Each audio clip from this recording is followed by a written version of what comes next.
ভাইপো, ক্যামেরাটা কাছে কাছে নেসো, লোকজনের একটু সুবিধা করে দিই। আপনারা যদি আপনাদের ফার্নিচার নিজেরাই রং করতে চান তাহলে এইভাবে রং করবেন।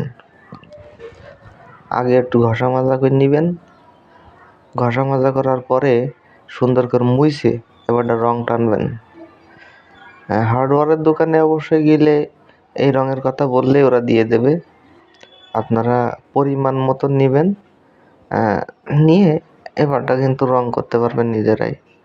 আর যদি কাঠ কোনো জায়গায় জয়েন্ট ফাঁকা হয়ে থাকে সেই ক্ষেত্রে আপনি মোম জ্বালিয়ে মোম দিতে পারেন, সমস্যা নেই।